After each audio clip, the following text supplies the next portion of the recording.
사랑하는 양천교회 성도님들 안녕하십니까?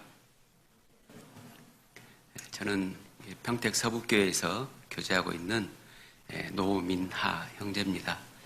아침에 말씀 전에 찬양을 해주셨는데요. 제가 개인적으로 참 좋아하는 그런 찬양을 해주셨습니다. 또 얼마나 많이 연습을 하셨을까 그런 생각도 좀 해봤고요. 그리고 어디 가서 제가 이런 말씀 잘 안 드리는데 참 군더더기 없는 찬양이었다라는 그런 공교한 음성이었다라는 생각이 듭니다. 정말 계속해서 한 곡 더 들었으면 좋겠다 생각도 들고요. 그리고 어쩌면 찬양이 우리의 삶 속에서 또 신앙생활 속에서 꼭 필요한 것이다라고 하는 것을 다시 한번 느끼는 그런 시간이었습니다. 마음이 더욱더 포근해지는 것 같고 말씀을 듣기에 합당한 마음으로 바꿔주는 그런 시간이었던 것 같습니다. 잠깐 기도하고 말씀을 시작하도록 하겠습니다. 저희를 사랑하시는 거룩하시고 영원하신 아버지 하나님, 죄 가운데 멸망받을 수밖에 없던 저희들 주님의 보혈로 구원해 주시고 몸된 교회 가운데에서 믿음을 지키며 하나님의 영광을 위해서 남은 삶을 드릴 수 있도록 도와주심을 감사드립니다. 덤으로 사는 이 시간들을 오직 주님께만 드리고자 합니다. 그러나 저희의 힘으로는 한순간도 올바로 살 수 없다는 것을 늘 느낍니다. 주님의 도우심을 구합니다. 저희를 고아와 같이 버려두지 아니하시고 말씀의 양식으로 먹여주셔서 성령님을 따라 살아가는 데 부족함이 없도록 도와주시옵소서. 이 마지막 시대에 믿음을 지키고 또 복음을 순전히 전하고 저희들이 올바로 산다는 것이 얼마나 어려운 일인지 갈수록 알게 됩니다. 저희들이 더욱더 합당한 모습으로 하나님을 기쁘시게 하는 삶을 사는 가운데에서 순수하게 복음이 우리 교회를 통해서 지켜지고 많은 잃어진 영혼들에게 마지막 때까지 복음을 전할 수 있도록 저희들에게 역사해 주시기를 간절히 바랍니다. 주님 오실 날이 너무나도 가까운 이때에 저희들 더욱더 근신하여 깨어 기도하면서 하나님만을 위해서 살아가고 복음만을 위해서 살아갈 수 있도록 도와주시기를 바랍니다. 코로나19 상황이 지속됨으로 말미암아 학예 수양에도 연기되고 저희들이 복음을 전하는 데 많은 제약을 받습니다. 그동안 어렵지 않게 복음을 전했던 그 시간들이 얼마나 귀한 은혜의 시간이었다는 것을 저희들 마음속에 새겨봅니다. 더욱더 간절한 마음을 품는 계기가 되어서 이 상황을, 이 위기를 잘 극복할 수 있도록 도와주시기를 바랍니다. 오늘 주일 말씀의 모든 시종을 하나님의 은혜의 손길에만 부탁하오며 저희를 사랑하시는 주 예수님 이름으로 기도드립니다. 아멘. 성경 다니엘서 12장 펴겠습니다.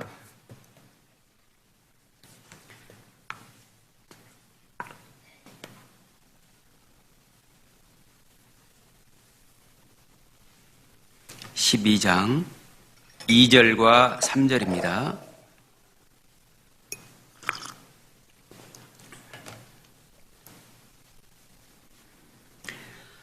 12장 2절 3절을 같이 읽겠습니다.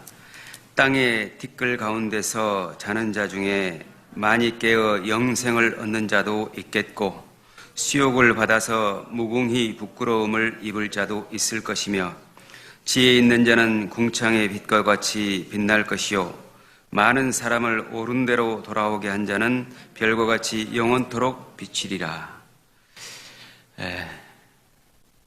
코로나가 조금 잠잠해지려고 했는데 마지막 발악을 하는 것인지 기승을 부리고 있습니다. 조금 잘 정돈이 돼서 예전처럼 모일 수 있는 기회가 가까웠다라고 생각을 했는데요. 방심한 틈을 타서 젊은 사람들을 위주로 해서 코로나가 많이 만연해 있다고 합니다.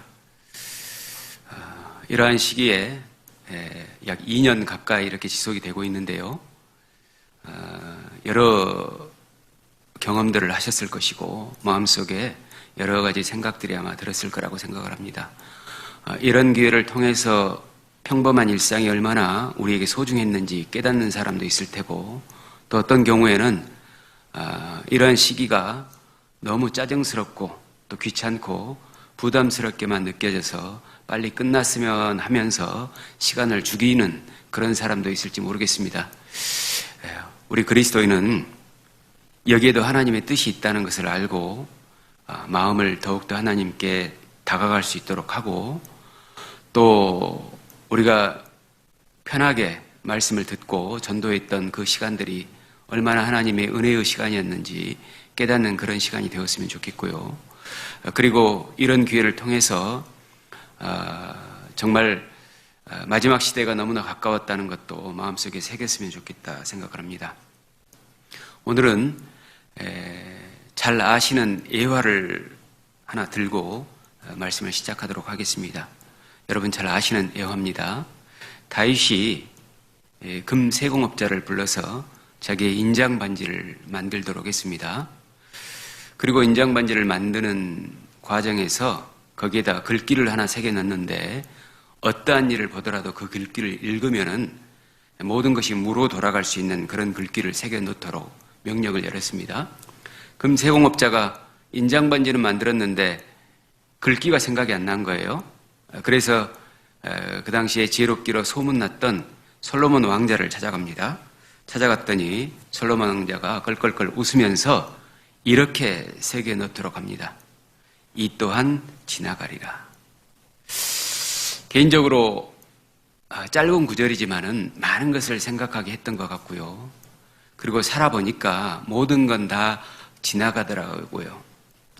저는 고등학교 3학년 때 고3이 영원할 줄 알았습니다. 그런데 너무나 짧은 시간이었습니다. 그리고 제가 구원받은 지 약 30년 가까이 이렇게 됐는데요. 지나고 보니까 금방이더라고요. 하나님을 위해서 언제든지 건강하게 열심히 최선을 다해서 온전한 모습으로 살 것 같았지만은 점점 나이도 들어가더라고요. 늘 젊을 줄 알았습니다. 그런데 제 나이 벌써 55이 됐더라고요. 옛날에 제가 55 어르신들을 뵈면 야, 저 인생은 이제 다 됐구나 이렇게 생각했던 젊었을 때 그런 시간이 생각이 나거든요. 근데 제가 다 된 사람이 될 줄 누가 알았겠습니까? 백화점에 또는 아울렛 같은 매장에 가잖아요. 그러면은 이제는 손님이라고 한다든가 또는 뭐 고객님 이런 소리보다는 아버님 소리를 많이 듣게 됩니다. 그러면서 내가 나이를 들긴 들었구나 라는 생각을 하고, 인생이 무상하다, 허무하다, 허망하다 이런 것에 대해서 이론으로만 알았는데 정말 피부에 와닿는 그런 시간들인 것 같습니다. 개인적으로 생각할 때요, 나이는 50이 넘어야지만이 조금 철이 드는 것 같습니다. 그 전까지만 해도 좀 젊다고 생각을 했는데요, 점점 건강 수명이 이제 얼마 남지 않았구나, 주님을 위해서 일할 수 있는 시간도 그렇게 많지 않겠구나, 주님이 먼저 오시기 전에 어쩌면 내가 먼저 갈 수도 있겠구나 이런 생각을 합니다. 고린도전서 7장 31절에 보면은 이 세상의 행적은 지나감이라 그랬습니다. 여러분 인생을 살아가 보니까요, 인간 최고의 어리석음은 모든 게 영원할 걸로 늘 착각한다는 겁니다. 이 때문에 많은 사람들이 자기의 인생을 낭비하고 죽음 앞에서 뼈저리게 후회하는 것 같습니다. 돈이 잘 벌릴 때가 있죠. 그러면 늘 그만큼의 돈이 벌릴 걸로 생각을 합니다. 그러나 언젠가는 돈이 안 벌리고 오히려 손해날 때도 있더라는 것이죠. 그리고 인기가 높을 때는 늘 그 인기가 유지될 걸로 생각을 하죠. 그러나 폭삭 내려앉을 때도 있습니다. 높은 자리에 앉아 있을 때는 늘 그 자리에 앉아 있을 걸로 생각합니다. 저도 이제 공직 생활을 했었는데요. 거기에 있을 때는 계속해서 유지될 걸로 생각을 했거든요. 근데 다 지나가더라고요. 가끔 가다가 같이 근무했던 분들이 저한테 전화를 합니다. 왜? 보고 싶다고. 그러면서 정년이 이제 몇 년 안 남았다고 얘기를 하더라고요. 제가 직장에 들어갔을 때 정년을 얼마 안 남겨두신 분들은 이제 인생 끝난 걸로 생각을 했었거든요. 근데 그러한 시간이 금방 다가오고 그분들이 퇴물로 물러나는 시간들이 됐다는 것에 대해서 참 너무나 쏜살 같다. 인생은 너무 빠르다. 성경에 있는 대로 신속기간이 우리가 날아가나이다 그랬는데 정말 그렇구나. 그렇게 생각을 합니다. 여러분, 건강할 때가 있었겠죠. 건강할 때는 늘 건강할 것 같고 건강에 자신감을 갖고 몸을 함부로 내둘리잖아요. 그러나 어느 순간 건강이 꺾입니다. 여러분, 인생은 늘 그런 착각을 합니다. 모든 게 영원할 걸로 착각을 하는 겁니다. 그래서 기고만장하고 오만방자합니다. 성경에서는 그 말씀에 대해서 교만하다 이렇게 얘기를 합니다. 사람이 망하는 이유는 사실 교만 때문이거든요. 인류 최초의 범죄, 선악과의 범죄가 교만, 사탄의 최초의 범죄가 교만이었습니다. 여러분, 모든 건 영원한 게 아닙니다. 이 또한 지나가리라. 이 세상의 형적은 지나감이니라. 다 지나갑니다. 요한일서 2장 17절에 있는 대로 이 세상도 그 정욕도 지나가되 하나님의 뜻을 행하는 자는 영원히 거하느니라. 이 세상에 지나가지 않는 것은 딱 한 가지입니다. 하나님의 뜻, 구원받은 그리스도인, 그리고 하나님의 영광을 위해서 올바로 산 그 시간, 그거는 지나가지 않습니다. 여러분, 우리는 거짓과 참에 대해서 알고 있잖아요. 거짓이라는 개념을 우리는 속이는 개념으로만 생각을 하지 않습니까? 그런데 조금 더 구체적으로 우리가 한번 생각을 해보죠. 거짓, 사실은 변하는 겁니다. 사람은 다 거짓되되 오직 하나님은 참되시니라 그랬지 않습니까? 사람은 다 변합니다. 젊다가 늙고 죽습니다. 사람의 모든 것들은 변합니다. 이 세상의 모든 것들은 다 변합니다. 그래서 세상은 거짓된 거고 하나님만 변하지 않습니다. 그래서 하나님만 참되신 겁니다. 우리는 거짓된 것에 속아서 인생을 낭비할 것이 아니고 참으로 변하지 않는 영원하신 그 하나님, 영원하신 천국 소망, 이것을 마음에 품고 복음을 전하는데 더욱더 심기혈전해야 된다라고 생각을 합니다. 시편 103편 15절 16절 말씀에 보면은 인생은 그날이 풀과 같으며 그 영화가 들의 꽃과 같도다 그랬습니다. 그리고 그것은, 풀과 꽃은 바람이 지나면 없어지나니 그곳이 다시 알지 못하거니와 그랬습니다.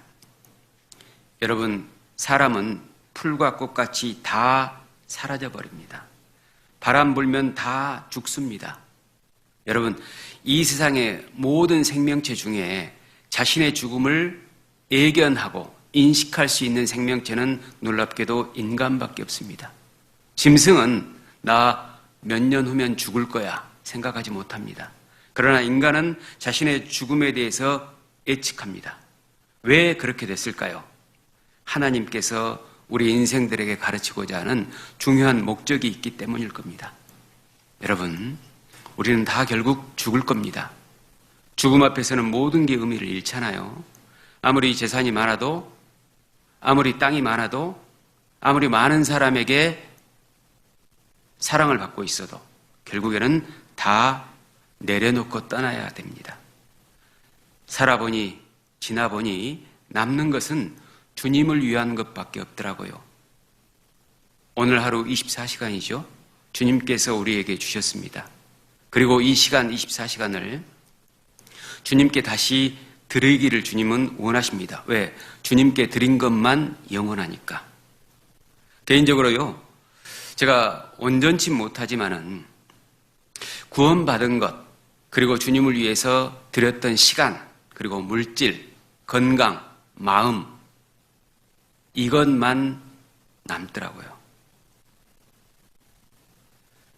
아직도 주님을 위해서 드리지 못한 것에 대해서 많은 아쉬움을 갖고 있고 아쉬워하는 마음을 가지고 있으면서도 온전하지 못한 제 모습에 대해서 늘 후회가 되기도 하지만은요, 그래도 마음은 내가 어쩌다가 구원을 받고 어쩌다가 복음을 전할 수 있게 됐고 어쩌다가 아직도 믿음을 지키고 있고 어쩌다가 주님을 향한 소망을 가지고 있는가, 이런 생각을 했을 때에요, 정말 다행스럽게 생각이 되고 주님께 늘 감사하는 마음입니다. 여러분을 위해서 시간을 사용했을 수도 있겠죠. 그리고 여러분 자신을 위해서 돈을 썼을 수도 있겠죠. 여러분을 위해서 여행도 갔을 수도 있겠죠. 여러분을 위해서 음식도 드셨을 수도 있겠죠. 그게 잘못됐다고 하는 건 아닙니다. 그러나 남았냐 그 말입니다. 변하지 않았냐 그 말입니다. 후회가 없냐 그 말입니다.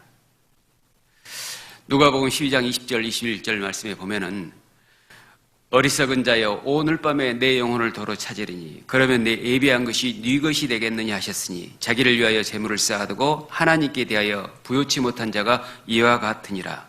어리석다 말이죠. 성경적으로 어리석인 자라고 하는 의미는 결국 뭡니까? 자기만을 위해서 살면서 세상이 영원할 걸로 착각하는 사람이다, 이렇게 정리할 수 있을 겁니다. 반대로 성경적인 지혜로운 사람은 이 세상은 다 지나가는 것이라고 하는 것을 깨닫고 하나님께 부요한 사람일 겁니다. 여러분, 하나님께 부요하십니까? 1849년 러시아에서요, 28살의 한 남자가 반체제 혐의로 영하 50도의 혹한에 사형대에 서게 됐습니다. 사형 집행 5분 전이었습니다. 이 사람이 자신의 28년의 삶을 순식간에 되돌아보게 됩니다. 그리고 다른 사형수들과 인사를 나누는데 2분을 사용하고, 그리고 자기가 그동안 사랑했던 사람들, 자기를 사랑했던 사람들에 대해서 이름을 떠올리면서 불러봅니다. 거기에 2분을 사용합니다. 그리고 마지막 1분은 다시는 볼 수 없는 이 하늘과 땅을 바라보면서 처절하게 눈물을 쏟아냅니다. 그동안 살아왔던 그 시간들을 소중히 보내지 못한 것에 대해서 회한의 눈물을 주르륵 흘리는 것이죠. 그리고 이제야 나는 죽는구나. 그 순간 사형 집행 전에 한 병사가 흰 수건을 흔들면서 황제의 특사명령을 가져옵니다. 그리고 4년간 시베리아에 유배토록 합니다. 이 사람은 사형 집행 직전에 5분을 늘 생각하면서 자기의 평생을 소중하게 살아왔답니다. 누구냐면은 러시아의 대문호 도스토옙스키입니다. 죄의 벌을 쓴. 그리고 이 사람이 명언을 남기는데요, 인생은 5분의 연속이다 그럽니다. 여러분, 우리는 에베소 5장의 세월을 아끼라는 하나님의 말씀을 듣습니다. 그러나 우리는 세월을 아끼지 않습니다. 만원은 그렇게 아까워하면서 1시간, 하루는 아무 생각 없이 보냅니다. 하나님과 관계없이 보냅니다. 여러분에게 도스토옙스키처럼 인생의 마지막이라면, 내일 지구가 멸망한다면 어떤 마음일까요? 세상 사람들은 만약에 마지막이라면 어떤 마음일까요? 구원받지 않은 사람들은 아마 그럴 겁니다. 인생에 있어서 가장 중요한 것은 사랑이잖아요. 그렇기 때문에 온전히 누군가를 진정으로 마음과 모든 것을 다해 사랑하지 못한 것에 대해서 아마 후회할 겁니다. 그러면은 구원받은 그리스도인에게 가장 후회되는 일은 뭘까요? 나만을 위해서 사는 것. 한 영혼이라도 더 건졌어야 되는데 건지지 못한 것에 대해서 아마 후회할 것 같습니다. 우리 그리스도인이 후회 없는 그리스도인이 되기 위해서는요, 정말 최선을 다해서 전도해야 할 겁니다. 코로나19 상황 때문에 많은 전도에 대해서 제약을 받고 있잖아요. 그런데 이 시간에 많은 사람들이 결국 죽어가고 있는 겁니다. 영원한 지옥으로 떨어져 가고 있는 겁니다. 언젠가 전도인 수련회 기간 중에요, 이원 목사님께서 이런 말씀을 하신 적이 있었습니다. 내가 완전하지는 못하지만은 정말 인생을 최선을 다해서 복음을 위해서 살았노라 이렇게 말씀을 하시더라고요. 그 말씀을 들을 때 정말 대단하시구나. 저렇게 말씀을 하실 정도라면은 정말 온통 복음 중심이었겠구나 이런 생각을 하게 됩니다. 저는 개인적으로 어떻게 보면은 할 수 있었음에도 불구하고 게으름을 피웠을 때도 있거든요. 할 수 있었음에도 불구하고 외면할 때도 있었거든요. 내가 정말 최선을 다했냐? 하나님 앞에서 그렇게 말할 수 있냐? 그렇게 말하기가 참 어렵다라는 생각을 합니다. 그런데 최선을 지향하는 면은 있었다라고 생각을 합니다. 능력이 부족하고 또 육신의 연약함 때문에 핑계를 댄다면은 그런 것 때문에 내가 최선을 잠깐 놓칠 수는 있었지만은 그래도 주여 내가 무엇을 바라리요? 나의 소망은 오직 주께 있나이다. 이 말만큼은 좀 자신 있게 주님께 할 수 있을 것 같은 생각이 듭니다. 그렇다고 해서 제가 후회가 없고 완벽하다, 온전하다 그런 뜻으로 말씀을 드리는 건 아닙니다. 여러분 할 수 있는 대로 복음을 전하셔야 됩니다. 로마서 1장 15절에 사도 바울도 그랬습니다. 나는 할 수 있는 대로 로마에 있는 너희에게도 복음을 전하기 원하노라 그랬습니다. 할 수 있는 대로. 여러분 인생에 남는 것은, 변하지 않는 것은 그리스도인에게는 전도만이 남을 겁니다. 다니엘서 12장 2절 3절을 제가 다시 한번 읽고 말씀을 드리겠습니다. 땅의 티끌 가운데서 자는 자 중에 많이 깨어 영생을 얻는 자도 있겠고 천국에서 영원히 살 사람도 있다는 거죠. 수욕을 받아서 무궁의 부끄러움을 입을 자도 있을 것이며 지옥에서 영원히 살 사람도 있다는 겁니다. 그러니까 세상에는 두 종류의 사람이 있어요. 천국 갈 사람, 지옥 갈 사람. 3절 지혜 있는 자는 궁창의 빛과 같이 빛날 것이요. 지혜 있는 자는 빛나는 자입니다. 영생 얻는 자입니다. 많은 사람을 옳은 대로 돌아오게 한 자는 별과 같이 영원토록 비치리라. 그러니까 옳은 대로 돌아오게 한다. 전도하는 자죠. 전도하는 자는 빛나는 자를 뛰어넘어서 비치는 자입니다. 그리고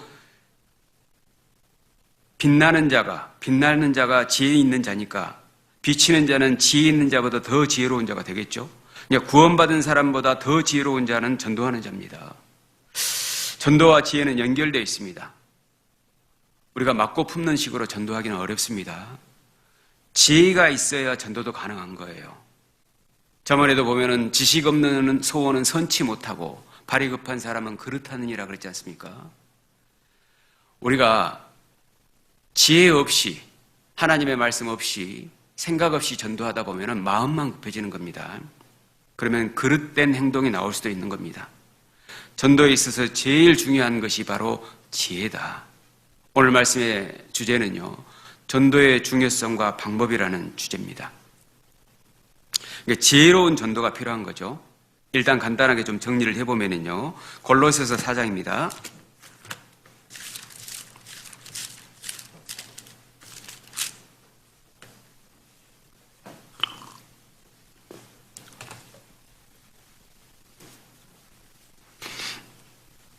(4장) 2절부터 5절까지 기도를 항상 힘쓰고 기도에 감사함으로 깨어있으라. 전도에 있어 첫 번째는 기도를 통한 깨어있는 삶이 필요합니다.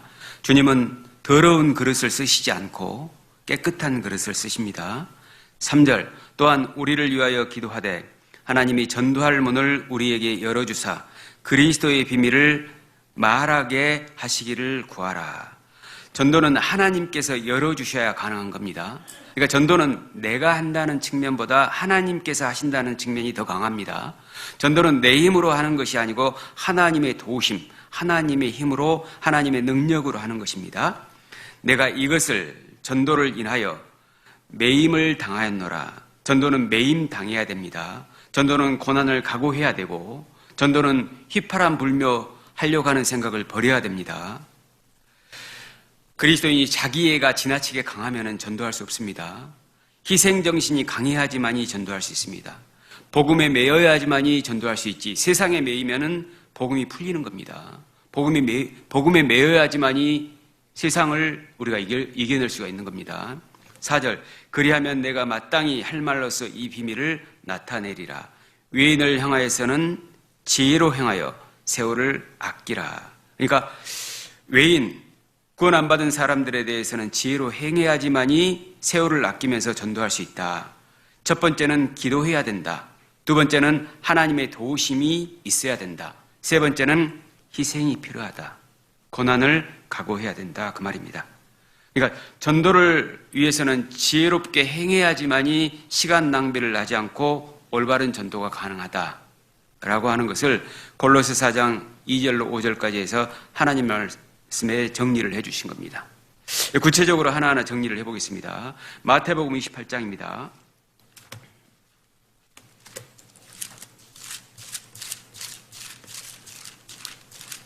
28장 18절 19절입니다.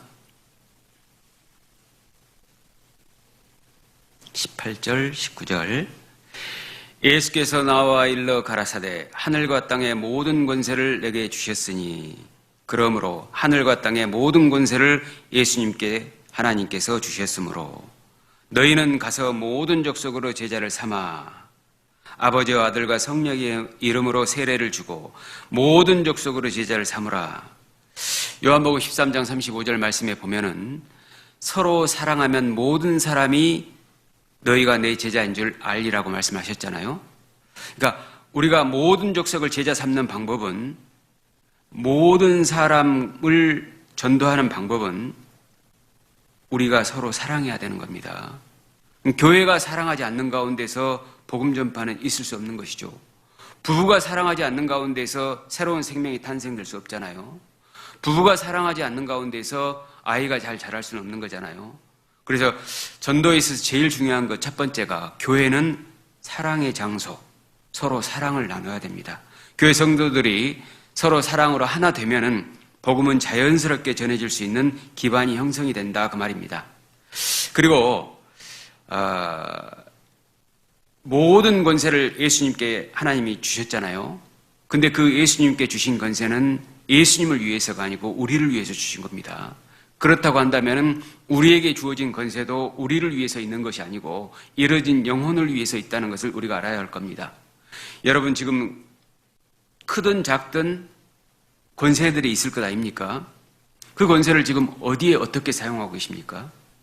남 앞에서 의시되고 기세등등하기 위해서 사용하십니까? 남을 깔아뭉개고 그 위에 올라서기 위해서 사용하십니까? 그건 잘못된 거죠.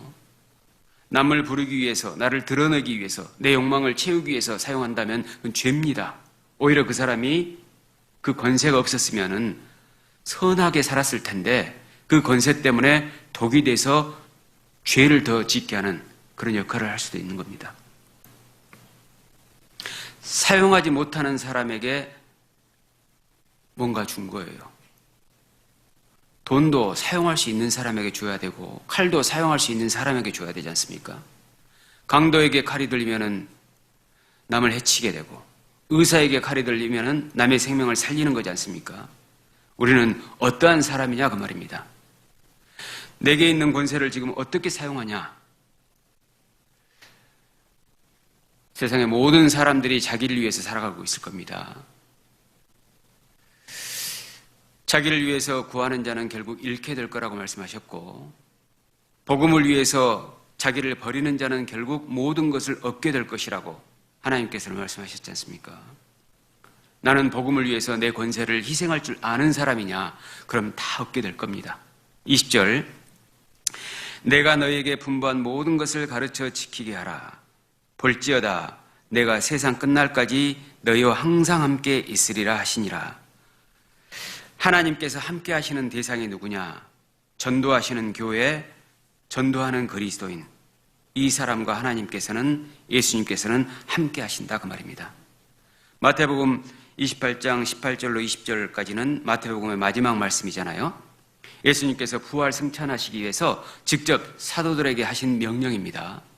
마지막 말씀은 아주 중요한 메시지를 담고 있지 않습니까? 예수님께서 죽으실 때 마지막으로 하신 말씀이 다 이루었다잖아요. 그런데 승천하실 때의 마지막 말씀은 제자 삼으랍니다. 전도하라 그 말이에요. 구원 안 받은 사람에게 제일 중요한 말씀은 구원받는 거고요. 구원받은 사람에게 제일 중요한 말씀은 명령은 전도하랍니다. 전도는 그리스도인의 의무입니다. 그런데 권세를 주신 거기 때문에 권리이기도 합니다. 본래 주님의 권리였는데 구원받은 자의 권리로 위임이 된 겁니다. 천사들이 능력 면에서는 우리보다 훨씬 더 뛰어나잖아요.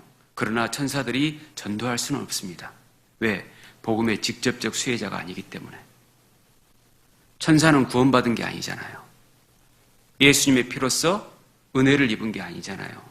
예수님의 목숨을 부여받은 게 아니잖아요. 그러니까 천사는 전도할 수 없습니다. 전도는 구원받은 자만 할 수 있는 거예요. 권세입니다. 권리입니다. 자격입니다. 능력입니다. 우리는 그 권세를 가지고 있는데 그 권세를 어떻게 사용하냐 그 말입니다. 그것을 감추어두고 있지는 않냐 그 말입니다. 디모데후서 4장 1절 2절 말씀에 보면은 하나님 앞과 산 자와 죽은 자를 심판하실 그리스도 예수 안에서 그의 나타나실 것과 그의 나라를 두고 엄히 명하노니 너는 말씀을 전파하라. 때를 얻든지 못 얻든지 항상 힘쓰라. 범사의 오래 참음과 가르침으로 경책하며 경계하며 권하라고 그랬습니다. 전도의 권리를 허비하는 그리스도인에게는 하나님의 엄중한 심판이 있다는 겁니다. 전도는 하나님의 엄중한 명령이기 때문에 선택이 아닙니다. 옵션이 아니에요. 반드시 살아있는 그리스도인은 누구나 해야 될 일입니다. 필수예요. 의무입니다. 마태복음 25장에 보면 달란트 비유가 나오잖아요. 한 달란트 받은 자는 땅을 파고 감추어뒀습니다. 땅 팔 힘으로 그걸로 장사를 하지. 우리는 어떻습니까? 부끄러움과 두려움과 또는 자기 이기심 때문에 한 달란트 받았다는 그 핑계를 대가지고 전도를 하지 않고 땅에 감추어두지 않습니까? 그리고 그 땅 팔 힘에 대해서는 그 힘이 어디서 나왔는지에 대해서는 그 힘을 어떻게 사용하는지에 대해서는 전혀 생각하지 않는다는 겁니다. 땅 팔 힘으로 어떻게든지 전하면 되잖아요. 또 누가복음 19장에 보면 문화 비유가 나오잖아요. 수건에 싸뒀습니다. 수건에 싸서 보관할 힘은 있었는 모양이죠. 우리는 어떻습니까? 땅 팔 힘과 보관할 힘은 가지고 있으면서 전도할 힘은 없다. 그리고 여러 가지 핑계를 댄다. 하나님 앞에 섰을 때 하나님의 엄중한 심판이 있을 겁니다. 권리를 잘못 사용하는 것에 대해서 하나님께서 그 그리스도인에게 엄한 판결을 하실 겁니다. 우리가 전도하지 못하는 이유는 능력 부족이 아니고 이기심 때문일 겁니다. 그리고 두려움, 거절에 대한 두려움 때문일 겁니다. 여러분, 이기심으로 살아서 정말 행복할까요? 성경에는 주는 것이 받는 것보다 복이 있다 하신 것을 기억하라고 했죠. 주라 그래야면 누르고 흔들어 넘치도록 하여 너에게 안겨주리라 그랬습니다. 성경은 늘 주는 사랑을 말씀하고 계십니다. 여러분, 사랑 다 해보셨을 겁니다. 받는 사랑이 행복한가요? 주는 사랑이 행복한가요? 받는 사랑을 행복하게 느낀다면 아직 철이 덜 든 겁니다. 그런데 내가 사랑하는 일을 위해서 뭔가 할 수 있다는 그 시간 동안 얼마나 행복한지 모릅니다. 하나님이 우리를 그렇게 만들어 놓으셨습니다. 우리는 이기심으로 결코 행복할 수 없습니다. 이기심으로 평안할 수 없습니다. 이기심으로 사랑을 나눌 수 없습니다. 이타심으로, 희생정신으로 우리는 평안을 누리도록, 사랑을 나눌 수 있도록, 행복할 수 있도록 하나님이 그렇게 정해 놓으셨습니다. 희생으로 말하면 예수님보다 희생하신 분이 안 계시잖아요. 예수님은 가장 큰 평안을 누리실 겁니다. 모든 걸 다 우리에게 주셨으니까. 모든 걸 다 아끼지 않았으니까. 그런데 우리는 살아가면서 너무 많이 아끼잖아요. 작은 것도 아낍니다. 그리고 무슨 전도를 하겠습니까? 그리고 무슨 행복해진 삶을 영위하겠습니까? 그리고 무슨 평강을 누리겠습니까? 여러분, 인생의 방향을 한번 바꿔보십시오. 이기심이 아니고 이타심으로 오직 주님을 위해서 한번 드려보십시오. 주님은 더 채워줄 겁니다. 거절에 대한 두려움이 생기죠? 전도할 때. 그런데 전도할 때 거절하지 않는 경우는 거의 없더라고요. 아, 그래? 나 이번에 구원받고 싶어. 그러니까 언제 집회가 있어? 그 집회 나 꼭 들을게. 그렇게 말하는 사람 제가 한 번도 못 만났습니다. 그래서 저는 언젠가부터 이렇게 마음을 고쳐먹었습니다.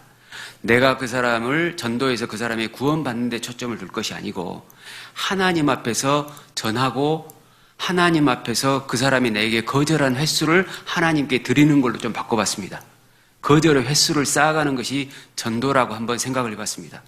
그랬더니 거절에 대한 두려움이 그렇게 커지지 않더라고요. 그러니까 누구든지 만나면은 편하게 전도할 수 있는 힘이 생겼습니다. 거절을 두려워하지 않으니까. 여러분, 이기심과 두려움이 우리에게 핑계를 만들어줍니다. 자기를 합리화시킵니다. 땅 팔 힘을 내게 만듭니다. 그리고 수건에 싸서 보관할 힘을 만들어버립니다. 우리에게 주신 권세를 하나님께 드리지 못하도록 방해합니다. 우리가 존재하는 이유를 알아야 할 겁니다. 우리의 본분은 전도입니다. 디모데 전서 4장 1절 2절 이 말씀에 보면은 전도의 사회서가 때와 상관없이 항상 하라는 거잖아요. 디모데 후서죠. 4장 1절 2절에 때와 상관없이 항상 하고 그리고 힘써야 된다고 했습니다. 그러니까 어려우니까 거절을 당하니까 자기 이기심이 올라오니까 힘쓰라는 거예요. 그리고 얼마 하다가 포기하니까 오래 참아야 된다고 말씀하셨고요. 그리고 지혜가 없으면 안 되니까 지혜를 얻고 가르쳐야 된다고 말씀하신 겁니다. 그러니까 쉽게 말하면 전도는 얌전 떨면 안 되는 거예요. 체면치레하면 안 되는 겁니다. 상대방 사정 봐줄 일이 아니다 그 말입니다. 잠시 후면 얼마 안 가서 영원히 지옥 고통에 떨어진다고 한번 생각을 해보십시오. 내가 사랑하는 자녀가, 내가 사랑하는 부모님이, 내가 사랑하는 아내나 남편이 잠시 잠깐 오면 돌이킬 수 없을 그곳에 떨어진다고 한번 생각을 해보십시오. 그러면 그대로 놔두겠냐 그 말입니다. 우리 교회 안에서 복음이 순수히 지켜지고 있습니다. 우리가 복음을 게을리하면 이것이 순수하게 지켜진다는 보장을 누가 합니까? 복음이 변질되지 않고 지금까지 지켜진 것은 그동안 희생하고 헌신했던, 두려워하지 않고 쌓아두지 않고 땅에 감춰두지 않았던 그분들의 노고가 있었던 겁니다. 우리가 만약에 감춰두는 사람이 된다면, 보관해두는 사람이 된다면 어떻게 될지 누가 아냐 그 말입니다. 우리가 순수한 복음, 구원의 복음, 살아있는 복음, 영생의 복음, 생명의 복음, 이것이 우리 안에 있다는 것을 너무너무 감사할 일이죠. 여러분, 전도는 쉽게 되는 일이 아닙니다. 디모데후서 4장 1절 2절대로 해야 합니다. 전도할 때는 늘 방해 세력이 있기 마련이잖아요. 방해 없는 전도가 누가 있냐, 어디가 있냐 그 말입니다. 이것은 예수님 시대부터, 사도 시대부터 지금까지 늘 역사 속에서 방해는 있어 왔습니다. 사단이 제일 싫어하는 것은 구원받는 거거든요. 사단은 회복의 기회가 없기 때문에 결국 사단의 목적은 딱 한 가지잖아요. 모든 사람이 구원 못 받게 해서 자기와 함께 지옥에 가는 것이 자기의 목적입니다. 사단은 회복의 기회가 없습니다. 창세기 3장에 아담과 하와가 선악과를 따먹고 범죄를 했을 때에 하나님께서 아담에게 물어보십니다. 아담아, 아담아, 네가 어디 있느냐? 내가 벗었음으로 두려워하여 숨었나이다. 누가 너의 벗었음을 고하였느냐? 선악과를 따먹었습니다. 왜 네가 선악과를 따먹느냐? 하나님께서 주신 그 여자가 내게 주어서 먹었습니다. 여자에게 묻습니다. 네가 어찌하여 이렇게 했느냐? 뱀이 나를 깨물어 내가 선악과를 먹고 남편에게도 줬습니다. 이번에는 이제 뱀에게 묻죠. 뱀에게 네가 왜 하와에게 이렇게 했느냐 하지 않습니다. 너는 저주를 받아 종신토록 흙을 먹고 너는 배로 다닐 것이다. 저주를 바로 내렸습니다. 사단에게 이유를 묻지 않았습니다. 그러나 우리 인간들에게는 늘 이유를 묻습니다. 왜 네가 그렇게 범죄했느냐? 너 왜 그렇게 사느냐? 이유를 묻는다는 것은 회복할 기회를 주신 거예요. 은혜입니다. 여러분 마음속에 죄를 지으면은 네가 그러기에 왜 했어? 네가 그러고도 그리스도인이냐? 네가 정말 구원받은 사람이냐? 이유를 물어오잖아요. 그건 하나님께서 기회를 주시는 겁니다. 양심의 갈등을 느끼도록 하고 성령님께서 탄식하도록 만드는 것은 하나님께서 은혜를 주시는 겁니다. 그래서 우리에게만 있는 이 기회, 복음 전할 수 있는 기회, 은혜의 기회입니다. 복음 전하는 것은, 전도하는 것은 우리에게 하나님께서 놀랍게 주신 축복인 겁니다. 그런데 이 축복을 발로 걷어차면 되겠냐고 말입니다. 방해 세력이 있다고 해서 모른 채 하면 되겠냐고 말입니다. 역사 속에서 늘 있어 왔습니다. 사탄은 늘 방해를 합니다. 왜? 회복의 기회가 없기 때문에. 사도행전 4장을 보겠습니다.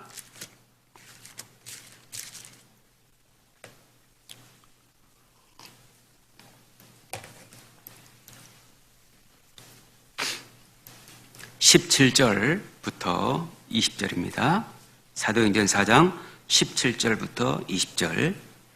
이것이 11절과 12절을 봤는데요. 예수님을 통한 구원이 민간에 더 퍼지지 못하게 저희를 위협하여 베드로와 요한이 전했는데 위협하겠다는 겁니다.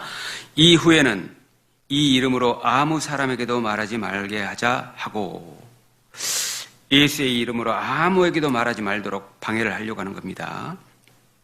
18절. 그들을 불러 경계하여 도무지 예수의 이름으로 말하지도 말고 가르치지도 말라 하니. 그러니까 다른 말은 다 해도 좋으니까 예수에게만 하지 말라는 겁니다. 이것이 이때에도 있었고 오늘도 있잖아요. 다른 얘기 다 해도 좋지만 교회 얘기만 하지 말라니까. 너 믿는 건 내가 말 안 할 테니까 나한테까지 얘기하지 말라니까. 가정에서도 남편이나 아내가 그러지 않습니까? 당신 다니는 것은 내가 타치 안 할 테니까 나한테 얘기하지만 마. 내가 교회 앞까지 태워다 줄 테니까 얘기는 하지 말라니까. 그럽니다. 이때에도 있었던 거예요. 19절. 베드로와 요한이 대답하여 가로되, 관원과 장로들에게 이제 대답을 해주는 겁니다. 하나님 앞에서 너희 말 듣는 것이 하나님 말씀 듣는 것보다 옳은가 판단하라. 사람의 명령과 하나님의 명령 중 누구 명령을 들을 것이냐 그 말입니다. 여러분은 삶 속에서 누구 명령을 듣습니까?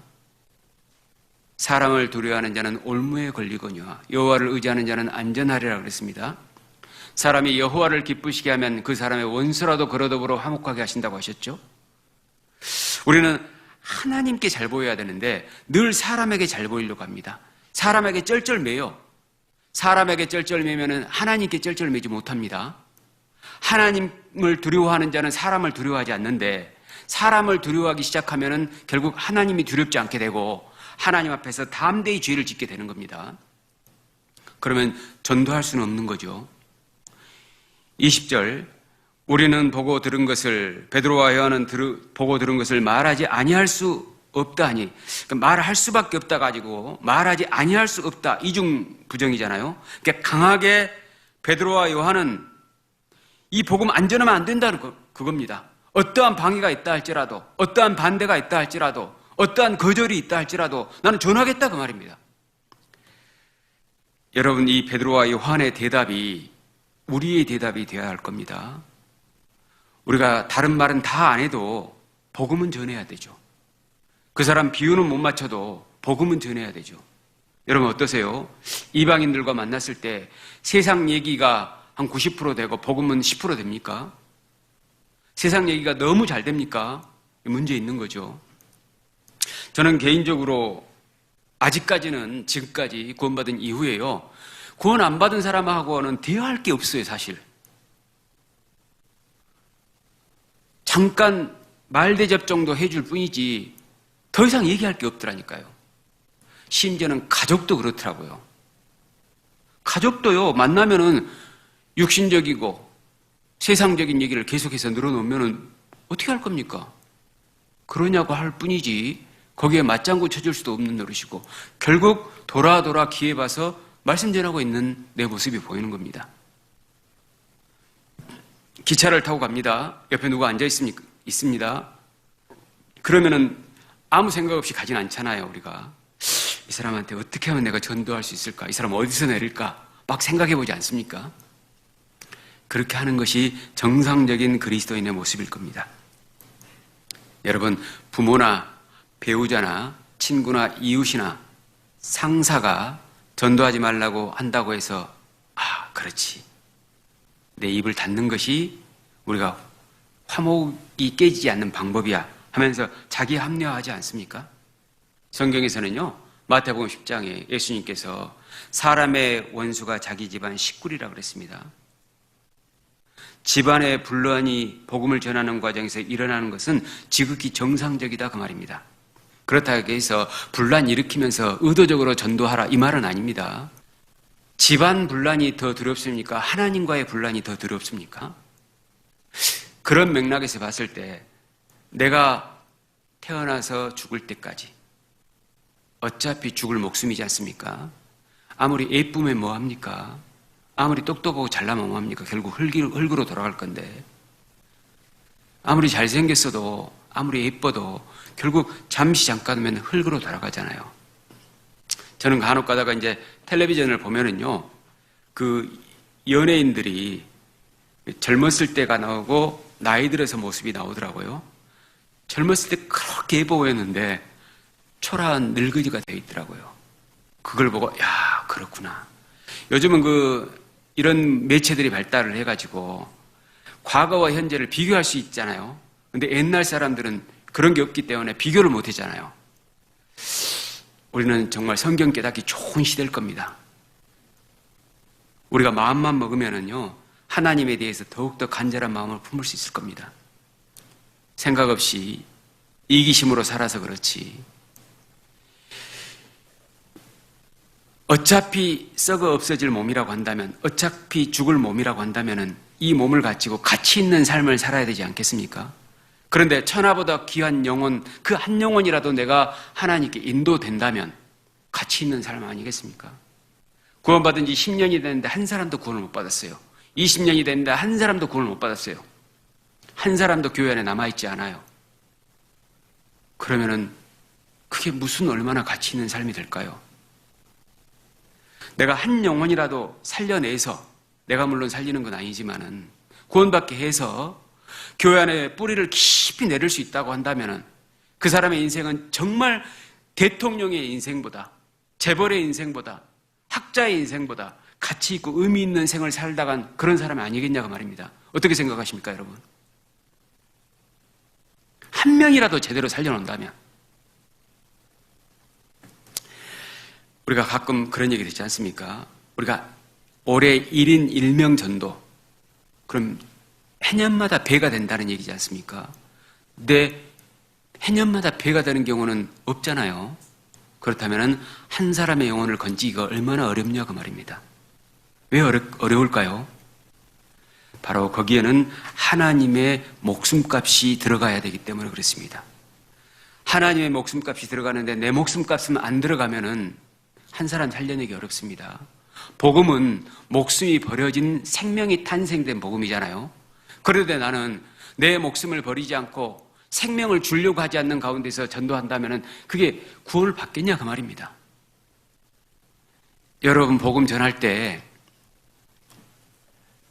잉여 물품으로, 잉여의 것으로 그분에게 잘해가지고 전도된다고 생각하지 마십시오. 전도하는 그 순간만큼은 내 목숨을 버릴 각오가 필요합니다. 사도행전 20장 24절에 보면 그런 말씀이 있지 않습니까? 나의 달려갈 길과 주 예수께 받은 사명, 곧 하나님의 은혜의 복음 증거하는 일을 마치려면 나의 생명을 조금도 귀한 것으로 여기지 아니하노라. 사명, 하여금사, 목숨명자, 목숨 걸리라는 거죠.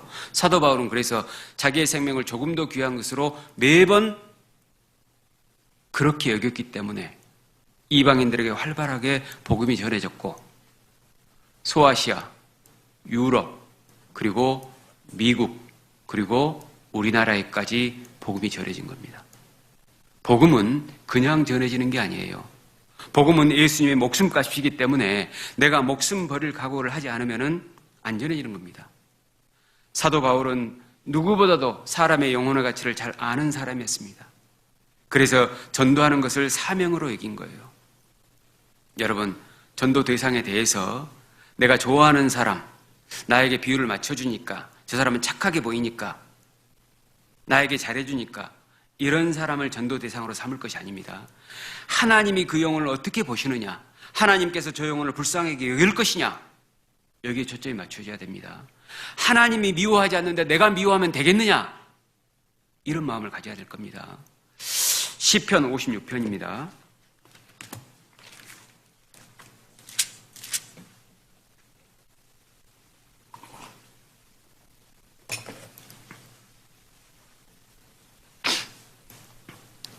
(1절) 시편 56편 1절.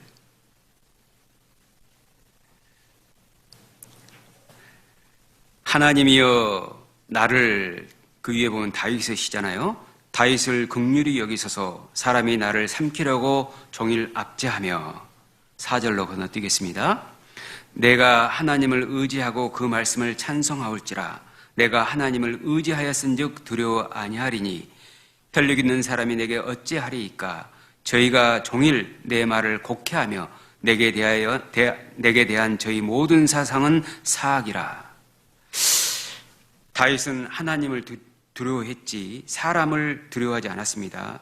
하나님을 의지하니까 사람이 두렵지 않은 것이죠. 혈육 있는 사람이 내게 어찌하리이까. 혈육 있는 사람들이 어떻겠습니까? 여기서 이제 직접적으로 블레셋 사람들인데요. 종일 다윗의 말을 곡해했고 모든 사상은 사악이었습니다. 8절. 나의 유리함을 주께서 계수하셨으니. 다윗은 미움을 받아서 유리함을 당했습니다. 나의 눈물을 주의 병에 담으소서. 이것이 주의 책에 기록되지 아니하였나이까. 11절. 내가 하나님을 의지하였은즉 두려워 아니하리니. 여기도 하나님을 의지하고 두려워하지 않잖아요. 사람이 내게 어찌하리이까. 13절. 주께서 내 생명을 사망에서 건지셨음이라. 다윗은 구원받은 존귀한 자가 된 거잖아요. 주께서 나로 하나님 앞 생명의 빛에 다니게 하시라고 실족지 않게 하지 아니하셨나이까. 왜 다윗을 건지셨고, 왜 하나님 앞에 다니게 했고, 왜 다윗을 하나님께서 눈물을 주의 병에 담아서 지켜자 생명의 빛에 다니게 하시려고. 다윗은 심한 핍박과 고난으로 인해서 많은 눈물을 흘렸습니다. 그리고 그 눈물을 하나님의 병에 담아달라고 기도했습니다. 하나님의 병에 담아달라, 그 말은 눈물을 흘리지 말게 해달라는 게 아니고 그 눈물 가운데 하나님의 역사가 나타나고 나는 그 눈물 가운데서도 하나님만 의지하겠다는 거죠. 이유는 뭡니까? 생명의 빛에 다니려고. 다윗의 눈물은 생명의 빛에 다니려는 눈물이었습니다. 여러분의 눈물은 무엇 때문에 우는 눈물입니까? 자기 연민에 빠져서 우는 눈물입니까? 남이 자기에 대해서 해코지하니까, 자기에 대해서 실망을 시키니까 그래서 흘리는 눈물입니까? 내가 손해를 봐서 흘리는 눈물입니까? 아닙니다. 생명의 빛에 다니려는 과정에서 흘리는 눈물이어야 됩니다. 여러분, 전도가 쉬운 게 아닙니다. 호락호락하지 않습니다. 세상 제일 어려운 게 전도더라고요. 그렇지 않습니까? 여러분, 100명 전도하면 1명 구원받습니까? 아마 그것도 어려울걸요. 그런데 겨우 한 10명 전도해놓고 구원 안 되네. 나는 구원에 대한 은사가 없는가 봐. 포기하는 그런 생활을 하지 않습니까? 여러분, 적어도 1000명은 전도해봐야 할 겁니다. 1000명. 1000명 중에서 1명만 구원받아도 가치 있는 시간 아닙니까? 의미 있는 인생 아니겠습니까? 정말 아름다운 삶이지 않겠습니까? 전도가 쉬운 게 아닙니다, 여러분. 전도만큼 어려운 게 없어요. 제가 인생을 토막토막 이렇게 살아보면은요, 구원받기 전의 삶이 있었고, 또 구원받은 이후에 전도인이 되기 전의 삶이 있었고, 또 전도인이 돼서 삶이 있잖아요. 제일로 편한, 육신적으로 편한 시간은 구원받기 전이었어요.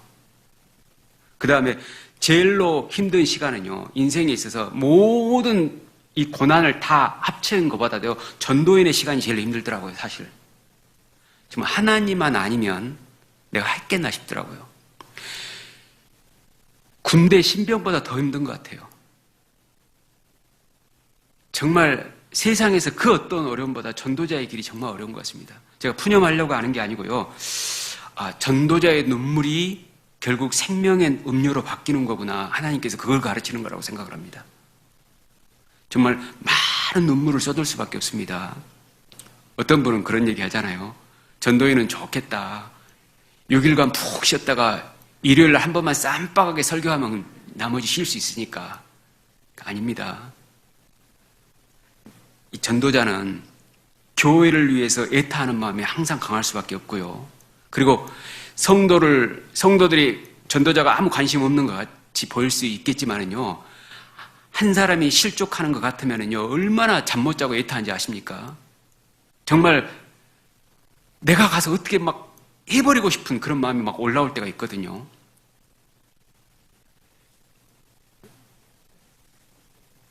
세상 같으면은 직장이나 어떤 지휘고하가 있고 또 그러면은 강제로라도 어떻게 정리할 수 있잖아요. 근데 교회는 그럴 수가 없잖아요.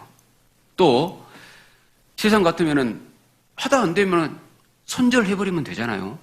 포기해버리면 끝이에요. 근데 전도자는 그럴 수 없잖아요. 저 사람을 어떻게 했든지 교회 가운데 머물도록 해야 되고, 저 사람을 어떻게 했든지 구원받게 해야 되고, 올바로 살도록 하나님의 뜻을 가르쳐야 되는 그런 사명이 있지 않습니까? 그러니까 그런 마음이 있는 상태이기 때문에요. 한 분 한 분에 대해서 애착이 갈 수밖에 없는 거고요. 그리고 누가 전도하고 있으면은 그 전도하는 사람보다 그 사람이 더 구원받기를 간절히 바라는 마음으로 함께 할 수밖에 없는 거거든요. 그러니까 이 마음이 애간장이 녹을 수밖에 없는 거예요. 사람이 몸이 불편한 것은 참아낼 수 있지만은요, 마음이 애간장이 녹는 시간이 짧은 시간이 아니고 전도자의 길을 걷는 동안 계속해서 이루어진다면 얼마나 힘들겠냐 그 말입니다. 진짜 힘든 겁니다. 제가 살아보니까요, 전도자의 길만큼 힘든 게 없어요, 진짜. 사도 바울은 정말 힘들었겠다 싶더라고요. 사도 바울은 정말 죽을 위험에도 처하고 자지 못하고 먹지 못하고 맞기도 하고 광야에서 지내고 그랬지 않습니까? 풍랑을 당하고 거짓 형제의 위험도 당하고 그랬지 않습니까? 그래도 끝까지 전도한 거잖아요. 그래서 사도 바울이 위대한 거고 사도 바울의 삶은 아름다운 거고요. 그래서 사도 바울의 그 눈물을 통해서 많은 구원받은 역사가 있었을 겁니다. 여러분, 혹시나 여러분의 가족들 중에서 구원 안 받으신 분들 돌아가시는 경우 있죠? 그때 가서 우는 경우 있지 않습니까? 사실 그 눈물을 살았을 때 흘렸다면 얼마나 좋았을까요?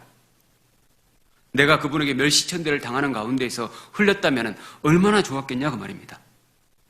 여러분, 사람은 다 가질 수 없습니다.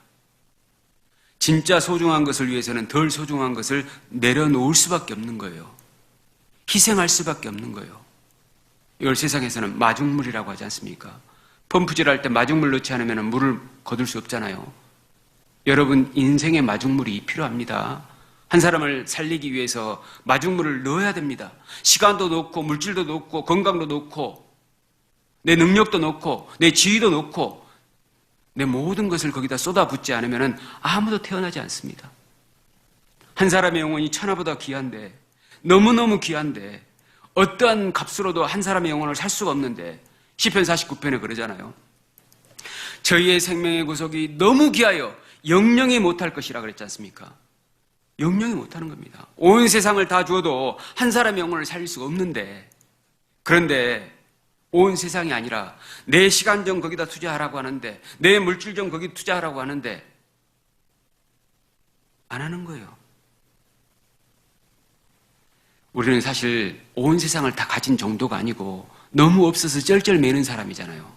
그런데 적게 가진 걸 가지고 정말 이걸 인색하게 생활하는 겁니다.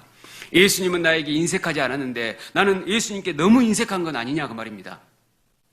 하나님은 지금도 모든 걸 풍성하게 내게 베풀어 주시는데 나는 하나님께 너무 인색한 건 아니냐 그 말입니다. 우리가요, 잃어봐야 소중한 걸 알더라고요. 건강도 잃어봐야 소중한 걸 알고요. 돈도 잃어봐야 소중한 걸 알고요. 사랑도 잃어봐야 소중한 줄 알더라고요. 잃지 않았을 때 소중함을 안다면 그 사람은 지혜 있는 사람일 겁니다. 여러분, 사지 육신 멀쩡하죠? 여러분 그래도 하루에 몇 시간이라도 기회가 있죠.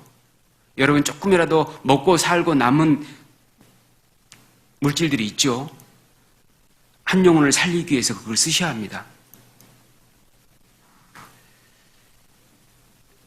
우리에게는 금과 은은 없습니다. 그러나 우리에게 있는 것이 있잖아요. 나사렛 예수의 이름이 있잖아요. 사도행전 3장에 보면은 베드로가 나면서 안진뱅이 된 자에게 구걸하고 있으니까 은과 금은 내게 없으나 내가 내게 있는 것으로 내게 주노니 나사렛 예수의 이름으로 걸으라 하지 않습니까? 그 사람이 구걸했을 때는 물질을 구했겠지만은 그 사람이 일어나는 것만큼 중요한 게 어딨냐 그 말입니다. 세상 사람들은 알지 못하게 지옥으로 가고 있잖아요. 근데 우리에게 요구하는 것은 지옥에서 건진받는 걸 요구하는 것이 아니고 우리에게 뭔가 다른 걸 요구하고 있잖아요. 그때 우리는 뭐라고 합니까? 없으니까 못 줘. 너는 맨 그것만 원하네. 그러면서 외면하지 않습니까? 그때 우리도 은과 금은 내게 없으나 내게 있는 것으로 내게 주노니 생명이 내게 있으니까 너에게 생명을 주겠다. 이렇게 하는 게 맞지 않겠냐 그 말입니다. 그리고 전도 대상에서 제일 중요한 대상이 바로 나하고 직접적으로 연결된 사람일 겁니다. 가장 중요한 대상은 아마 가족일 겁니다. 그리고 친구, 이웃, 내가 아는 사람들. 그러니까 우리 그리스도인들에게 주어진 인간관계는 이용해 먹으라는 게 아니에요. 전도하라는 것이지. 구원받은 이후에 지금까지 내게 관계된 사람들이 있잖아요. 그 사람들은 하나님께서 하나님의 계획을 가지고 내게 붙여주신 사람이에요. 하나님을 위한 영혼들입니다. 예수님께서는 귀신 들린 자를 고쳐주고 그 고침받은 사람을 어디로 돌려보내십니까? 친속들에게 가라고 합니다. 가이사라의 백부장 고넬료에게도 복음이 전해졌을 때 자기 집안 식구들을 챙기잖아요. 바울과 실라가 감옥에 갇혔을 때에도요. 간수가 옥문이 열린 걸 보고 자결하려고 하니까 자결 못하게 하고 복음 전해주잖아요. 그리고 자기 가족들까지 전도하잖아요. 그래서 유명한 말이 나왔지 않습니까? 주 예수를 믿으라. 그리하면 너와 내 집이 구원을 받으리라. 그렇지 않습니까? 너하고 내 집안 연결시켜놨지 않습니까? 여러분 가족들이 있죠. 전도의 대상입니다. 그냥 좋게 지내는 게 아니고요. 말썽 없이 지내는 게 아니고요. 어떻게 해서든지 그분들이 구원받게 해야 되는 겁니다. 디모데전서 5장에 보면 누구든지 자기 친족, 특히 자기 가족을 돌보지 아니하면 믿음을 배반한 자요 불신자보다 더 악한 자니라 그랬습니다. 여러분 사람이요 몰라서 전하지 않으면은 그래도 봐줄만 하죠. 그런데 뻔히 지옥 갈 걸 알면서도 전하지 않으면은 이건 악한 겁니다. 잔인한 거예요. 세상에 하나님의 생명을 얻은 구원받은 하나님의 자녀가 잔인해져야 되겠냐 그 말입니다. 적어도 자기 가족만큼은 내가 어떻게 쓰든지 전도하려고 끊임없이 10년으로 안 되면 20년, 20년으로 안 되면 30년이라도 이건 포기할 수 있는 문제가 아니잖아요. 전도해야 되지 않겠습니까? 멀리 있으니까 못한다고요? 전화는 왜 있는데? 계속해서 매일매일 기도하면서 전도해야 합니다. 소돔과 고모라 성이 멸망당했을 때 천사들이 롯만 건진 게 아니잖아요. 롯의 가족들까지 건져주셨잖아요. 건진받은 사람은 가족들과 늘 연결이 되어 있는 거예요. 하나님께서 왜 가족의 관계를 사랑의 관계로 맺어주셨을까요? 전도에서 사랑이 필요하니까. 우리가 전도할 때 사랑이 있으면 더 강해지잖아요. 전도가 더 강해지잖아요. 왜? 복음은 사랑이 들어가 있으니까. 사랑이 있으면 복음이 더 강해지는 겁니다. 여러분, 롯이 비록 소돔과 고모라 성에서 의로운 심령이 상한 상태에 있었지만은 그래도 하나님께서는 롯을 통해서 가족들까지 구원하셨잖아요. 내 능력이 문제가 아니고 정말 살리고자 하는 그 마음이 있냐 그 말입니다. 내 연약함의 문제가 아니고 정말 가족들을 살리고자 하는 간절한 매달리는 마음이 있냐 그 말입니다. 가족들을 정말 간절히 전도해야 됩니다. 그리스도인 개개인의 인간관계는 이용을 목적으로 한 것이 아니고 전도를 목적으로 한 겁니다. 어떻게 해서든지 그들에게 전도해야 합니다. 어떻게 해서든지. 이건 포기할 수 있는 문제가 아닙니다. 다른 건 다 포기해도 그것만큼은 포기할 수 없는 겁니다. 적어도 자기 가족만큼은 자기에게 붙여주신 거예요. 살려라, 살려내라 붙여주신 겁니다. 에스겔 33장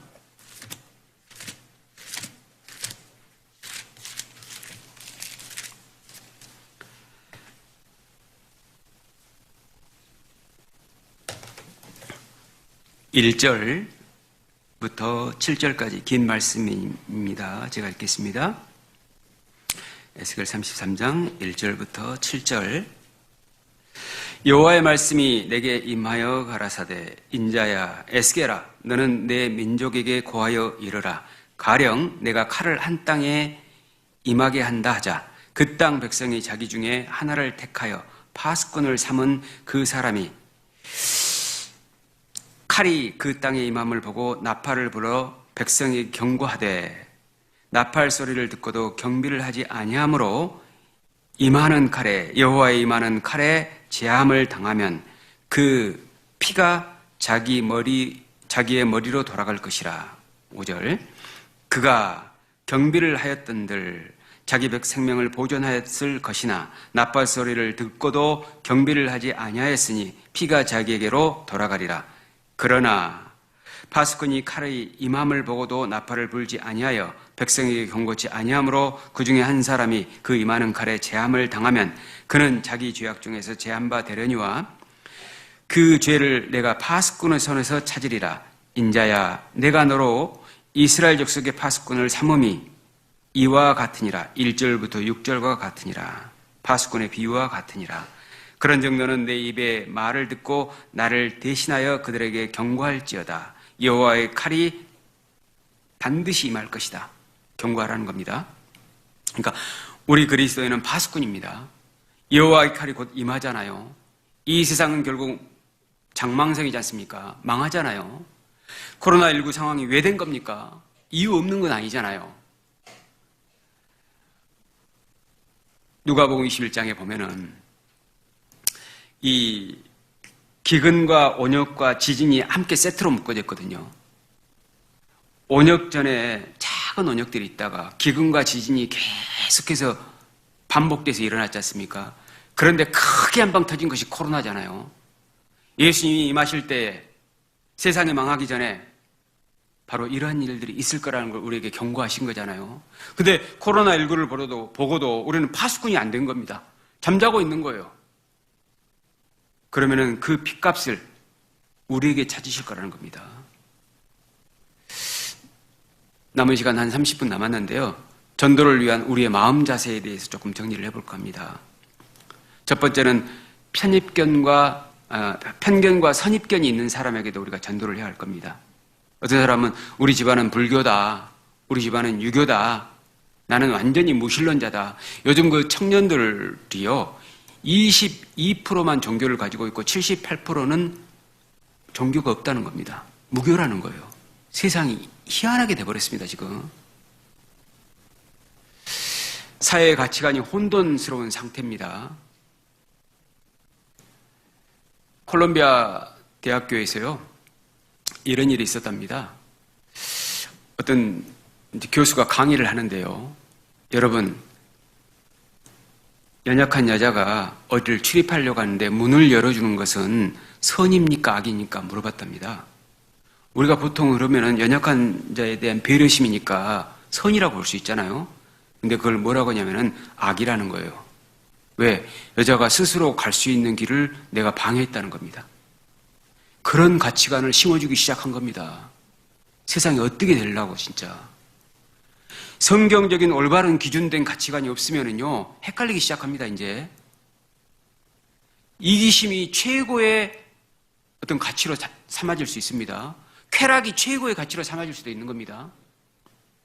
요즘 사람들이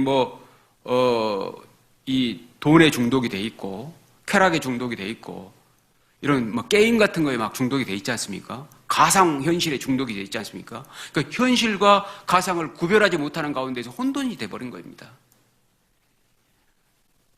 최근에 어떤 초등학교 선생님이요, 아이들을 가르칠 때 부모님이 해초를 들고 때리면 경찰에게 신고하라고 했대요.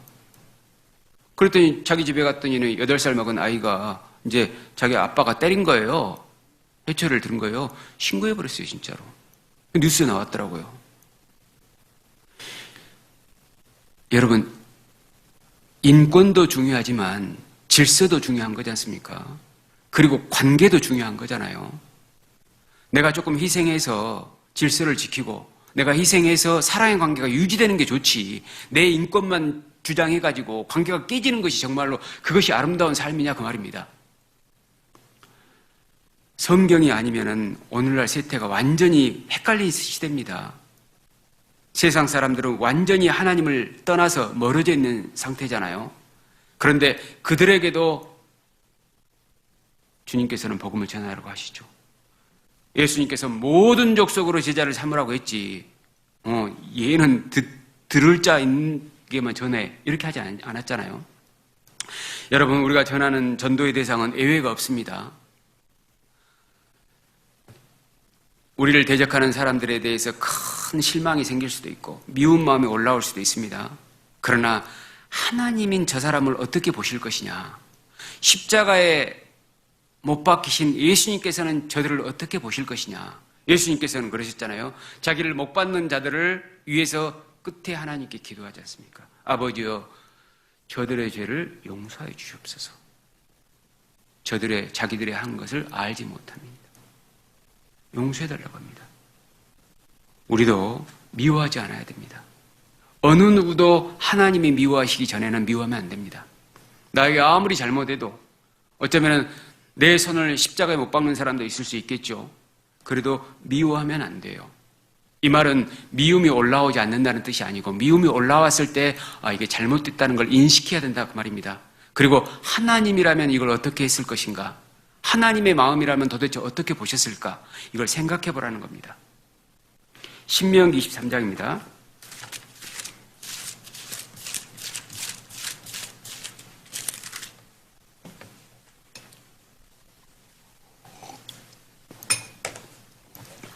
(7절) (8절입니다) 신명기 23장 7절 8절.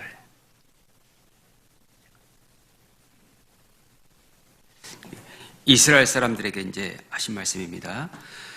7절 8절. 너는 에돔 사람을 미워하지 말라. 그는 너의 형제니라. 에돔은 출애굽한 이스라엘 민족을 자기들 땅으로 통과하지 못하도록 방해를 했습니다. 그래도 미워하지 말라는 거예요. 애굽 사람을 미워하지 말라. 내가 그의 땅에서 객이 되었음이니라. 애굽은 이스라엘 민족을 종삼고 혹독하게 대했잖아요. 그래도 미워하지 말라는 겁니다. 이유는 8절 때문입니다. 그들의 3대 후 자손은 여호와의 총회에 들어올 수 있느니라. 우리가 미워하지 않으면 여호와의 총회에 들어오는 문을 열어주기 때문에 그렇습니다. 여러분 주변에 있는 사람들에게 미움을 갖지 않으면 그분들이 전도의 문을 통과하게 될 겁니다. 그 문을 여는 방법은 내가 그들을 미워하지 않는 게 아닙니다. 내가 구원받게 하는 건 아니지만은 문을 열어주는 정도는 내가 할 수 있는 거예요. 미워하지 않는 마음으로. 그래서 편견과 선입견과 자기 고집에 쌓여있는 사람에게도 어떻게든지 전도의 기회를 제공해야 합니다. 사실 저도 이제 구원받기 전의 삶이 있었고 구원받은 이후의 삶이 있고 전도자의 길을 간 그 시간들이 있지 않습니까? 근데 가장 많이 보이고 깊게 보이는 것은 전도자의 길을 갈 때인 것 같습니다. 물론 저보다 더 깊이 보시는 성도님들도 계실 수 있겠지만은요, 그러나 적어도 전도자의 길은요 아주 많이 깊이 볼 수 있도록 특별한 은혜를 주신 것이 있는 것 같습니다. 사람은 사실 자신만의 동굴에 갇혀 있는 그런 경우들이 많아요. 구원 안 받은 사람은 구원 안 받은 사람들의 동굴에 갇혀 있습니다. 세상 사람들이 정해놓은 성공 정식 방식이 있지 않습니까? 돈 많이 벌고 멋지게 살고 하고 싶은 일을 하면서 즐기다가 가는 것, 성공했다고 합니다. 그러나 우리가 봤을 때는 실패잖아요. 그 동굴에 사람들이 정해놓은 성공 방식에, 그 정식에 갇혀놓은 겁니다. 여러분 어떻습니까? 그 성공 방식을 지금도 고수하십니까? 그게 성공한 겁니까? 사람들이 정해놓은 거예요. 하나님께서 정해놓으신 건 뭡니까? 헐벗고 굶주리고 가난하더라도 구원받은 사람이 성공한 거예요. 그리고 구원받고 전도한 사람이 성공한 거예요. 하나님의 영광을 위해서 사는 사람이 성공한 거예요. 이것이 성경의 성공 정식입니다. 우리가 동굴에 갇혀 있으면 안 됩니다. 교회에서도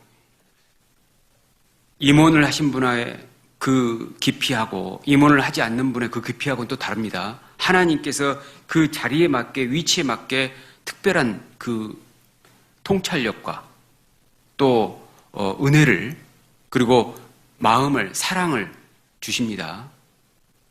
왜? 하나님은 필요 없는 자에게는 안 주시거든요. 하나님의 은혜는요, 낭비하는 게 아니니까, 허비하는 게 아니니까. 하나님의 은혜는 사용되어지도록 하기 위해서 우리에게 주신 겁니다. 그래서 은혜 받을 만한 자에게 은혜를 주고 사랑받을 자에게 사랑을 주시는 겁니다. 하나님은 아까워서 그러시는 게 아니고요. 그게 낭비되는 걸 싫어해요. 5병이요 7병이요 아시죠? 남는 것을 보관했잖아요. 허비되는 걸 하나님은 원하지 않았습니다.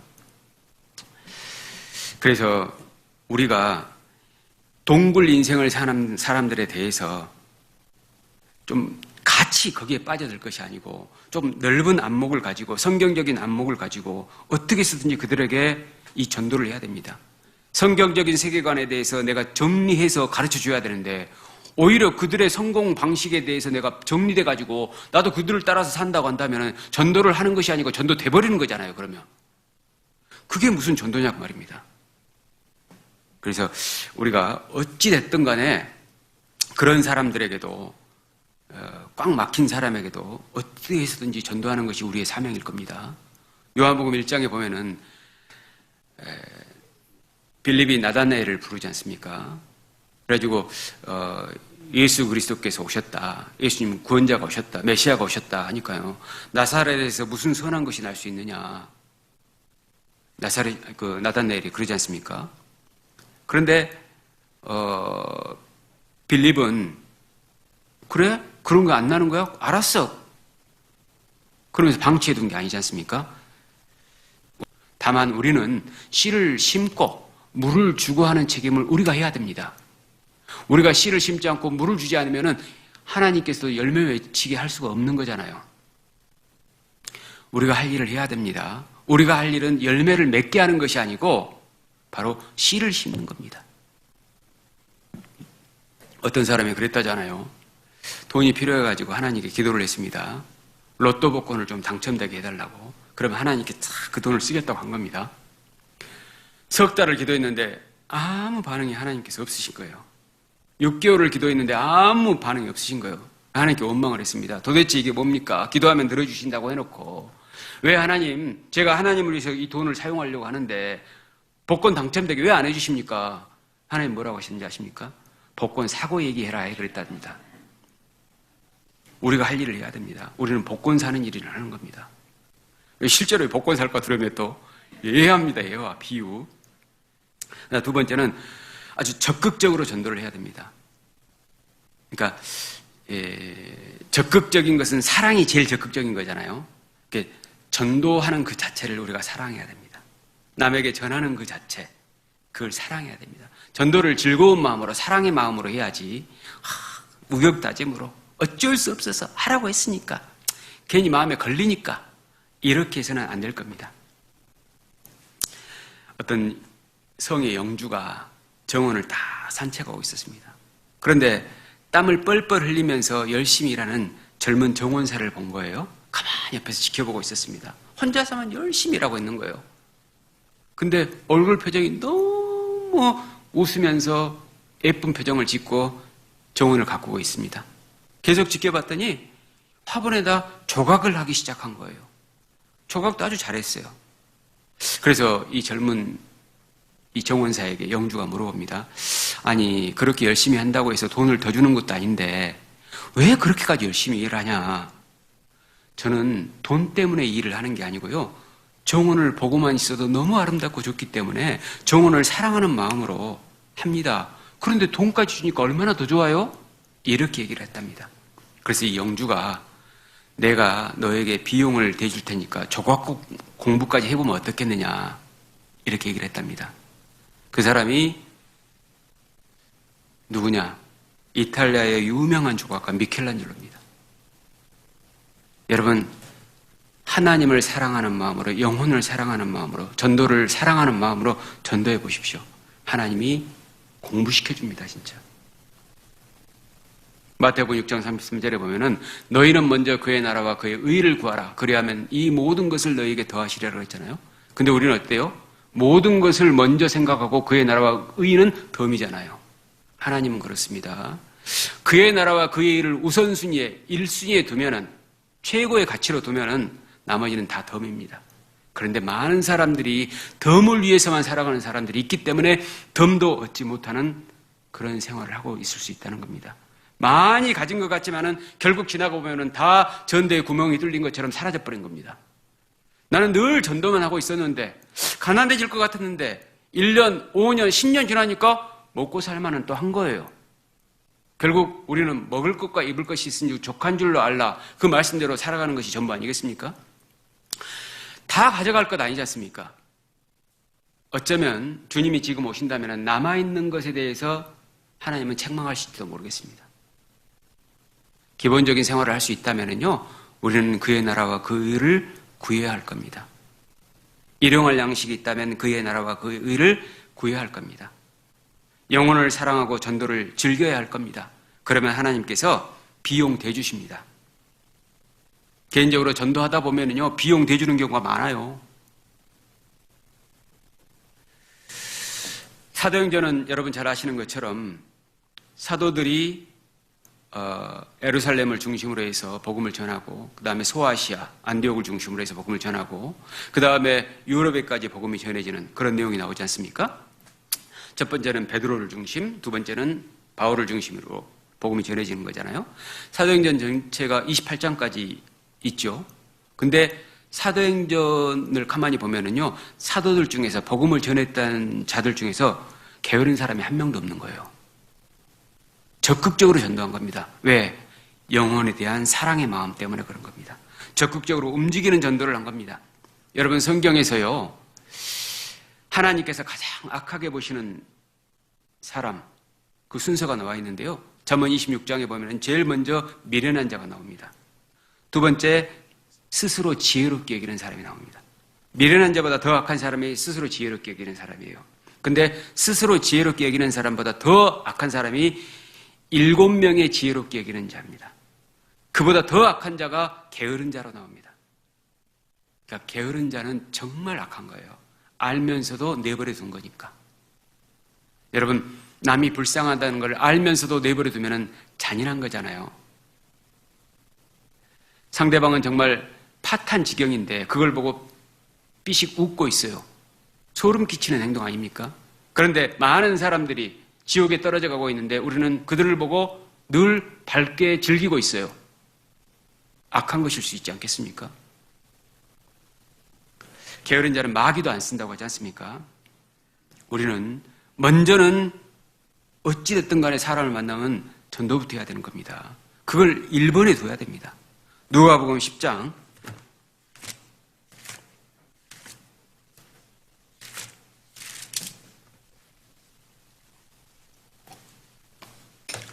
5절입니다. 10장 5절. 어느 집에 들어가든지 먼저 말하되 이 집이 평안할지어다 하라. 먼저 할 말은 평안입니다.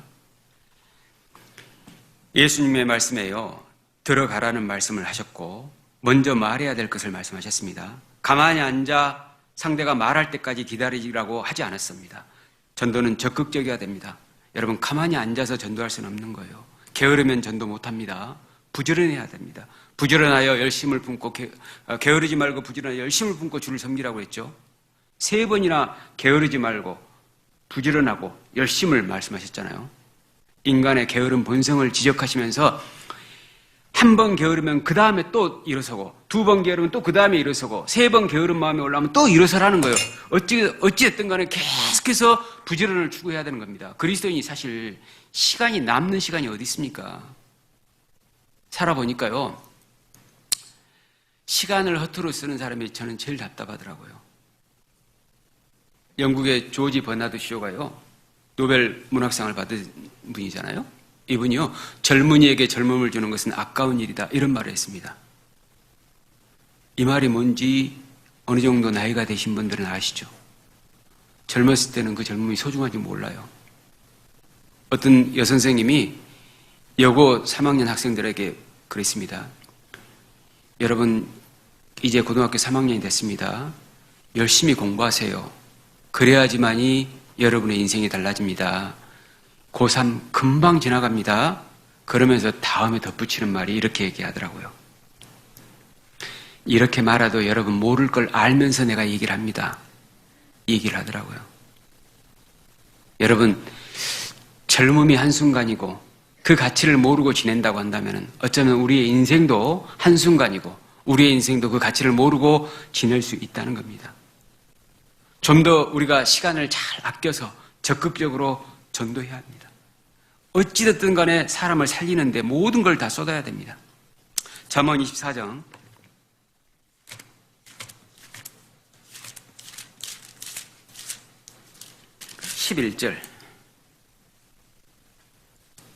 11절 12절 너는 사망으로 끌려가는 자를 건져주며 살육을 당하게 된 자를 구원하지 아니치 말라. 이중부정 강한 긍정이잖아요. 어떻게 쓰든지 구원시키라는 거지 않습니까? 내가 말하기를 나는 그것을 알지 못하였노라 할지라도 마음을 저울질 하시는 이가 어찌 통찰하지 못하시겠으며 내 영혼을 지키시는 이가 어찌 알지 못하시겠느냐. 그가 각 사람의 행위대로 보응하시리라. 여러분, 하나님은 행위대로 보응하십니다. 자기 합리화 가운데에서 자기에게 속이면 안 됩니다.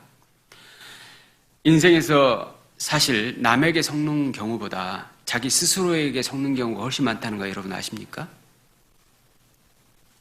우리는 학교에 다닐 때에도 공부해야 되는데 스스로 합리화시켜서 스스로를 속여버리잖아요. 사랑을 나눌 때도 스스로에게 합리화해서 스스로를 속이지 않습니까? 그래서 우리는 남에게 속는 경우보다 내게 속는 경우가 훨씬 많습니다. 그래서 갈라디아서에 보면은 스스로 속이지 말라. 하나님은 만물의 여김을 받지 아니하시나니 사람이 무엇으로 심든지 그대로 거두리라. 자기의 육체를 위하여 심는 자는 육체로부터 썩어질 것을 거두고 성령을 위하여 심는 자는 영생을 거두리라 그러지 않습니까? 여러분, 우리가 스스로에게 속였기 때문에 잘못된 열매가 맺히기 시작한 겁니다. 남에게 속는 걸 두려워하지 말고 자기가 자기에게 속는 걸 두려워해야 할 것 같습니다. 그래서 우리가 좀 더 적극적으로 간절한 마음으로 사랑의 마음으로 이 전도를 최선을 다해야 할 겁니다. 계속해서 하고 또 하고 하고 또 하고 반대를 받아도 결국에는 이 말만 해야 되는 겁니다. 그리고 마지막으로요, 전도할 때 있어서 너무 자기 보호 본능이 강하면 안 됩니다. 자기애가 너무 강하면 안 돼요. 너무 자기를 아껴요. 그러면 고난을 이겨낼 수가 없습니다. 하나님께서는 내가 고난을 각오한 만큼 나를 지키시고 내가 나를 보호할 만큼 하나님께서는 내게 더 큰 고난을 주실 겁니다. 더 아픔을 주실 겁니다. 그래서 우리는 복음을 위해서 고난을 각오해야 됩니다. 골로새서 1장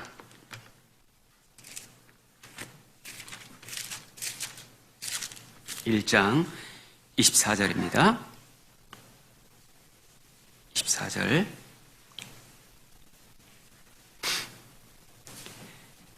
24절. 내가 이제 너희를 위하여 받는 괴로움을 기뻐하고 그리스도의 남은 고난을 그의 몸된 교회를 위하여 내 육체에 채우노라. 사도 바울은 교회를 위해서 복음을 위해서 괴로움을 기뻐했고 자기 육체의 고난을 채워갔습니다.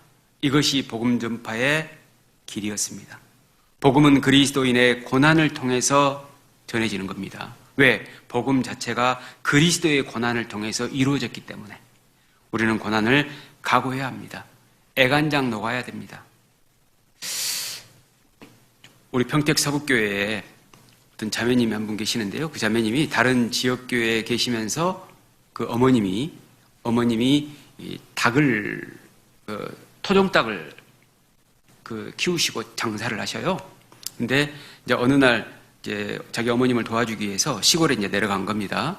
내려가가지고, 이제 닭을 잡으면서 이제 물어본 겁니다. 이 털이 다 빠졌고, 그 다음에 이제 갈라졌잖아요. 갈라졌는데 이걸 보고 암탉과 수탉을 구별해 보라고 한 겁니다. 이 딸에게. 그 딸이 똑같은데요? 모르는 거죠. 근데 그 어머님은 구별할 수 있다는 거예요. 어떻게 구별이 되는데요?